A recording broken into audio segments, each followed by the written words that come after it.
अस्सलाम वालेकुम दोस्तों, असीं इन वक्त मौजूद आहियूं हिकिड़ी फिल्म जे सेट ते जंहिंजी रिकॉर्डिंग शिकारपुर जहिड़े सोने शहर में थी रही आहे।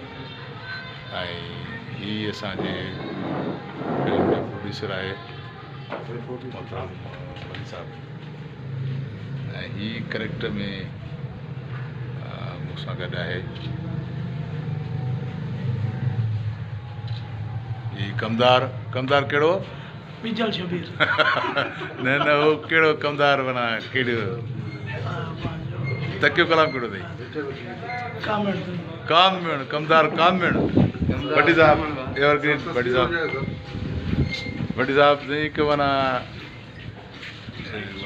अनोखे किरदार में आया माना कहिड़ो किरदार आहे? कैरेक्टर जो नालो आहे बादल, हिकिड़े लालची क़िस्म जो माण्हू आहे। हा तमामु हिकिड़ो अहम कैरेक्टर आहे, थोरो ॾुखियो बि आहे। बसि गाँव जेकॾहिं दोस्तनि जी थियनि त इंशाल्लाह सुठे नमूने सां निभाए। असांजो कैमरामैन आगा कामरान आगा शाहीन खान। शाहीन तो इंतहाई बहितरीनु कैमरामैन बि आहे, एडिटर बि आहे। लाला सिकंदर असांजो तमामु सुठो आर्टिस्ट, हुनजो पुटु आहे, फर्ज़ंद आहे। ऐं माशाअल्लाह हिन फील्ड सां तमामु सुठो कमु थो करे पियो, ज़बरदस्त बहितरीनु कमु। ऐं इंशाअल्लाह हीअ लाला सिकंदर जी डायरेक्शन में फिल्म आहे। इहा जॾहिं तव्हां साम्हूं ईंदी त यकीनन तव्हांखे वणंदी। ऐं हीअ असांजो ख़ूबरू इंस्पेक्टर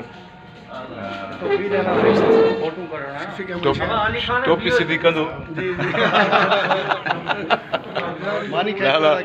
लाला सिकंदर असांजो तमामु सिंध जो बहितरीनु आर्टिस्ट, बहितरीनु माण्हू, फ़क़ीर तबक़े इंसान जी डायरेक्शन में फिल्म जी रिकॉर्डिंग थिए थी पई शिकारपुर में। सो अॼु असां हुन सेट ते मौजूदु आहियूं। तमामु सुठी लोकेशन आहे, ख़ूबसूरत बंगलो जेको आहे सो अरेंज कयो अथई। हा जी लाला खां हिकिड़ो सुवाल बि करणु घुरिजे त तकड़ में आयासीं, पंहिंजे कम सां लॻी वियासीं। लाला खां हिकिड़े सुवाल जो जवाबु वठंदासीं। असुल स्क्रिप्ट कंहिंजी आहे? कहानी मुंहिंजी आहे बाबा, लाला जी पंहिंजी लिखी मुंहिंजी लिखियल आहे। ज़िद्दी बलोच न तमामु नालो आहे ज़िद्दी मां बलोच। 2-3 सीनूं पढ़ियूं, ॾाढा गुफ़्ता। ऐं हुनजो स्टोरी जो जेको प्लॉट जेको आहे सो ॾाढो मूंखे मज़बूत नज़र आयो।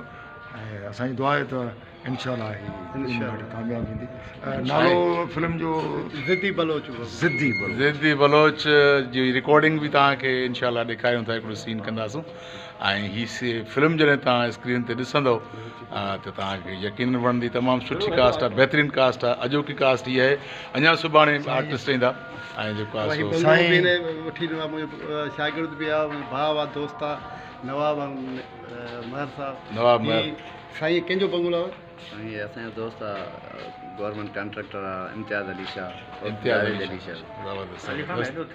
तो अला ख़ैर कंदो। बसि वरी सुठी लोकेशन आहे तमामु। रिकॉर्डिंग शुरू कयूं था, वरी मिलूं था रिकॉर्डिंग जे सीन में। Thank U. अच बादल अच बे। मुंहिंजो भाइटियो आहे ख़ान, 1000 एकड़ ज़मीन हिन जे नाम कई अथनि, ॿ बंगला बि ॾिना अथमांसि, गाॾियूं जाम अथसि ऐं घणो कुझु अथसि, मौला जो गंज अथसि। निशरो बदिलो ज़रूरु कंदो आहियां, पर अखियुनि में अञा सुञाण वरी शनास आहे बाबा, चङी तरह सुञाणसि बाबा। बाबा जॾहिं नंढड़ो हूंदो न तॾहिं मुंहिंजी नंढड़ीअ सां गॾु रांदि करणु ईंदो। पर बाबा तोबा बाबा तोबा, ॾाढो ज़िदी रहंदो बाबा, ॾाढो। हल मुंहिंजो भाइटियो शादी करणु थो चाहे। त मां त सम्झां थो त दुआ सां कयो सलाह शादी करे त भलो आहे। ऐं बाबा उमिरि बि अथसि शादी करण जी। मंग थियल आहे अली ख़ान सां, नंढड़े इलाइक़े खां हुनजे नाले ते चढ़ियल बाबा।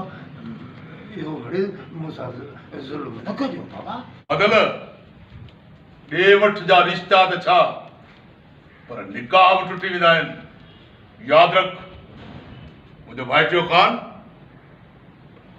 नैना सां शादी करणु थो चाहे। पैसे सां सभु कुझु थी सघे थो।